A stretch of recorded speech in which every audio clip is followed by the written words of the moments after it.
Good morning everyone. मैं doctor प्रेरणा जैन एक बार वापस आपके सामने डिपार्टमेंटल अकाउंट्स टॉपिक पर आज बात हम करने जा रहे हैं पूरा important questions of departmental accounts. देखिए, पूरा चैप्टर हमने पिछले काफ़ी सारे लेक्चर्स में आपको कवर करने की कोशिश करी है, जिसमें 3-4 न्यूमेरिकल प्रॉब्लम्स भी हमने निकाली और प्लस क्या कंसेप्ट्स हैं, कैसे अकाउंट्स प्रिपेयर किए जाते हैं, ये सारा का सारा हम डिस्कस कर चुके हैं। अब एग्ज़ाम के पॉइंट ऑफ व्यू से जो हमारा very short and long answer वाला पैटर्न है, उससे रिलेटेड इस चैप्टर से कौन कौन से क्वेश्चंस बन सकते हैं, आज हम इसको डिस्कस करेंगे। तो सबसे पहले हम लेते हैं very short answer type questions, यानी जो 2 नंबर के क्वेश्चन हमारे पास ए पार्ट में आते हैं वो इस चैप्टर से क्या क्या बन सकते हैं। तो इसमें पहला क्वेश्चन जैसे हमारे सामने है, what do you mean bye stock reserve. आप जानते हैं कि जब इंटर डिपार्टमेंटल ट्रांसफ़र होता है और जिस डिपार्टमेंट को ट्रांसफ़र किया है उसके पास अगर स्टॉक बच जाता है और वो ट्रांसफ़र अगर सेलिंग प्राइस पे हुआ है तो डेफिनेटली हमें उस पर क्या बनाना पड़ेगा, स्टॉक रिजर्व। तो वही कंसेप्ट यहाँ पे क्लियर करना है, राइट। उसके बाद दूसरा क्वेश्चन है, what do you understand bye indirect expenses. Direct expenses यानी हर डिपार्टमेंट के अपने अपने एक्सपेंसेज, डायरेक्ट एक्सपेंसेज, और कुछ ऐसे डायरेक्ट इंडायरेक्ट की स्पेलिंग सही कर लीजिएगा। कुछ एक्सपेंसेज ऐसे होते हैं जो सारी डिपार्टमेंट्स पे एक साथ किए जाते हैं, जिनका हमें एलोकेशन करना पड़ेगा। तो क्वेश्चन ऐसा भी बन सकता है, what do you understand by allocation of expenses, या what do you mean by indirect expenses, right. तीसरा क्वेश्चन आपके सामने है, give 3 objectives of preparing departmental accounts. यानी शुरू में हमने पढ़ा था कि हम डिपार्टमेंटल अकाउंट्स क्यों बनाएंगे, हमें क्लियर पता करना है कि पर डिपार्टमेंट कितना प्रॉफिट हुआ है, किसी को इंसेंटिव या बोनस देना है, किसी का हमें डिपार्टमेंट से रिलेटेड कुछ फ्यूचर डिसीजन मेकिंग करना है या स्ट्रेटजीज फ्रेम करनी है। तो ये काफ़ी सारे ऑब्जेक्टिव्स इनिशियल लेक्चर में हमने पढ़े थे, तो वहाँ से आप क्लियर कर सकते हैं और लिख सकते हैं 2 ऑब्जेक्टिव्स। क्वेश्चन ऐसे भी बन सकता है, 2 ऑब्जेक्टिव्स लिखिए, 3 ऑब्जेक्टिव्स लिखिए, या मेन ऑब्जेक्टिव्स लिखिए, तो वो आपको एक्सप्लेन करने होंगे। एक छोटा सा क्वेश्चन और न्यूमेरिकल टाइप का ही बनता है, जो 2 नंबर का, फिगर्स चेंज हो सकते हैं, कुछ रेशियोज चेंज हो सकते हैं। जैसे इसमें ये कहा है कि ए डिपार्टमेंट ने 25,000 का माल बी के पास भेजा और उसने यहाँ जो प्रॉफिट है वो थोड़ा सा मॉडिफाई कर लीजिएगा कि जो प्रॉफिट है वो वैसे भी कहा नहीं जाए तो सेलिंग प्राइस पे होता है, तो सेलिंग प्राइस पे 25% प्रॉफिट ऐड किया है। क्वेश्चन आपको पोस्ट प्राइस वाला भी दे सकता है।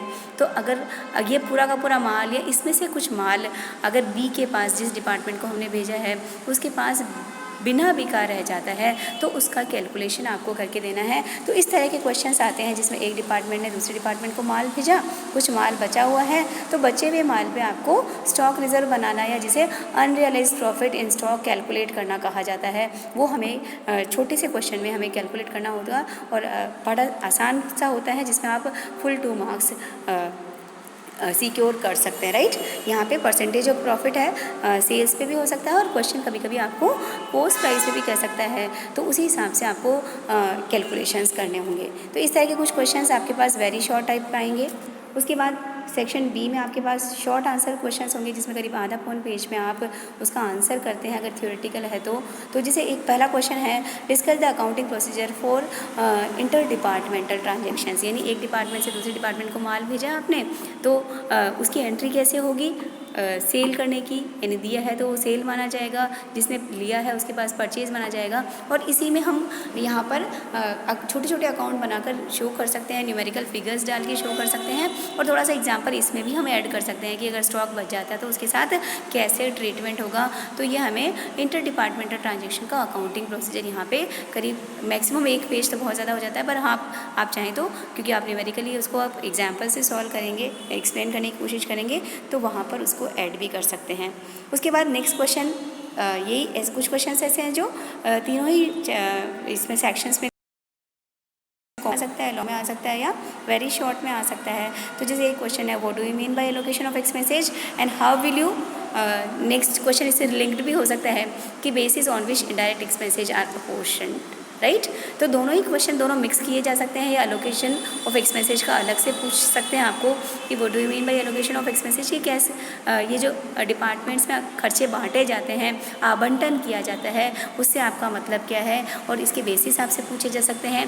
या एलोकेशन ऑफ एक्सपेंसेज के बजाय आपसे कहा जा सकता है कि इनडायरेक्ट एक्सपेंसेज के बेसिस बताइए, जैसे हमने कहा था सेल्स के बेसिस पे, परचेज की बेसिस पे, नंबर ऑफ़ एम्प्लॉयज़ की बेसिस पे, लेबर की वेज के बेसिस पे, एरिया ऑक्यूपाइड के बेसिस पे। एक लेक्चर पहले इस पे भी करा है हमने, थियोरेटिकल पार्ट पे, तो वहाँ से हम ढूंढ के लेके आ सकते हैं। और इस तरह से वही क्वेश्चन वापस रिपीट होता है कि what is mean by unrealised profit and stock.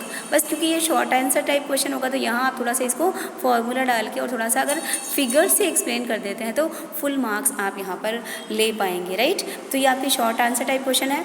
यहाँ ध्यान रखना है कि शॉर्ट आंसर टाइप क्वेश्चन में एक चीज़ और भी आ सकती है यहाँ पे कि कई बार ऐसा होगा कि आपको जैसे 2-3 डिपार्टमेंट है, उनकी सेल्स की यूनिट दे दी, परचेज की यूनिट दे दी, ओपनिंग स्टॉक दे दिया, आपसे कहा जाए क्लोजिंग स्टॉक कैलकुलेट कीजिए, या सेल्स दे दिया, परचेज दे दिया, ओपनिंग स्टॉक दे दिया, आपको कहा जाएगी क्लोजिंग स्टॉक आप यूनिट्स कैलकुलेट कीजिए। तो स्टॉक से रिलेटेड यहाँ क्वेश्चन मैंने लिखा नहीं है, बट अगर आप बुक खोलेंगे तो 3-4 क्वेश्चन आपको ऐसे मिल जाएंगे फिगर से रिलेटेड, जिसमें आपसे कुछ वैल्यूज़ दे देंगे, सेल्स दे दिया, परचेज दे दिया, ओपनिंग स्टॉक दे दिया तो क्लोजिंग स्टॉक कैलकुलेट करें, क्लोजिंग स्टॉक दे दिया तो ओपनिंग स्टॉक कैलकुलेट करो, या परचेज की फिगर्स नहीं दे रखे कि कितनी यूनिट्स परचेज करी है, वो फिगर्स हमें नहीं दिया जाए। तो शॉर्ट आंसर टाइप क्वेश्चन में आपसे ये भी पूछा जा सकता है। तो ये हमने पहले भी एक पूरा का पूरा एक बड़ा न्यूमेरिकल करा है, उसमें से इस पार्ट को यहाँ पे शॉर्ट आंसर में कवर किया जा सकता है, राइट। उसके बाद जो थर्ड सेक्शन है हमारा, जिसमें हम लॉन्ग आंसर क्वेश्चंस बोलते हैं, जिसे 20 मार्क्स का क्वेश्चन बोलते हैं, जिसे थियोरेटिकल क्वेश्चंस भी बोलते हैं। अब यहाँ मैंने सिर्फ थियोरेटिकल क्वेश्चन से लिए हैं, क्योंकि न्यूमेरिकल क्वेश्चंस तो हम यहाँ पे लिखना खैर पॉसिबल भी नहीं है, और हम पिछले 3-4 लेक्चर में लगातार प्रैक्टिकल प्रॉब्लम्स को ही इस चैप्टर से रिलेटेड को करने की कोशिश करी है। तो वो न्यूमेरिकल प्रॉब्लम्स तो आपके इस पार्ट में लॉन्ग, इसीलिए मैंने थियोरेटिकल क्वेश्चन लिखा है, क्योंकि लॉन्ग आंसर में आपके पास न्यूमेरिकल भी आ सकता है और थियोरेटिकल भी आ सकता है।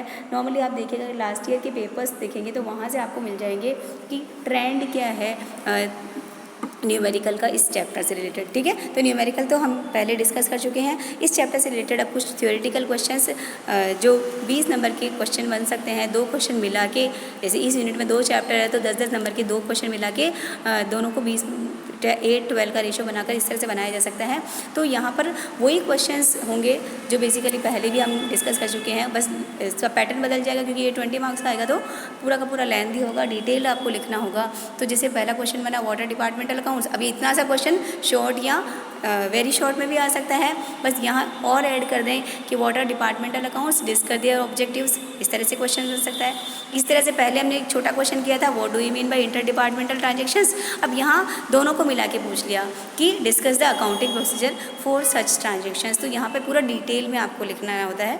इस तरह से discuss various problems arising during the preparation of departmental accounts, कि डिपार्टमेंटल अकाउंट बनाते समय कौन कौन सी प्रॉब्लम्स आती है। जो 1 या 2 नंबर का जो हमने शुरू का लेक्चर लिया है वो इसी चीज़ को कवर करते हुए लिया है। तो फर्स्ट नंबर के लेक्चर से आप देख लीजिएगा कि किस तरह से इनका ये प्रॉब्लम्स कौन कौन सी है और उनका हम सोल्यूशन भी वहाँ पर लिख सकते हैं। एक क्वेश्चन आपका शॉर्ट नोट वाला कई बार बन ही जाता है कि जितने भी छोटे छोटे क्वेश्चन हैं उनको मिला के एक बड़ा क्वेश्चन बना लिया जाए कि राइट शॉर्ट नोट्स ऑन की संक्षिप्त टिप्पणियाँ लिखिए, अनरियलाइज्ड प्रॉफिट इन स्टॉक बोल दीजिए या स्टॉक रिजर्व पे बोल दीजिए। इस तरह से इंटर डिपार्टमेंटल ट्रांजेक्शन्स अंतर विभागीय हस्तांतरण पे आपसे टिप्पणी मांगी जा सकती है, या खर्चों का आवंटन किया कैसे जाए इसके ऊपर आपसे टिप्पणी मांगी जा सकती है। तो इस तरह से इस चैप्टर से रिलेटेड एग्जाम के पॉइंट ऑफ व्यू से जो क्वेश्चंस है, बस इसमें मैंने न्यूमेरिकल ऐड नहीं किया है। तो न्यूमेरिकल तो आप जो पिछले लेक्चर्स हैं उससे करें, और दोनों ही राइटर्स की बुक से आप न्यूमेरिकल की प्रैक्टिस करें। अदरवाइज थ्योरेटिकल क्वेश्चंस नॉर्मली चाहे वो वेरी शॉर्ट है या लॉन्ग आंसर टाइप क्वेश्चन है, करीब करीब यही टॉपिक होते हैं जो इस चैप्टर से रिलेटेड है। तो अगर आप इनको अच्छे से एक बार लिख के प्रैक्टिस करेंगे तो एग्ज़ाम के पॉइंट ऑफ व्यू से आप अच्छे मार्क्स प्रिपरेशन जो आप एबल कर लेंगे वो आपके अच्छे मार्क्स लाने के लिए यूज़फुल होगी। Thank you so much.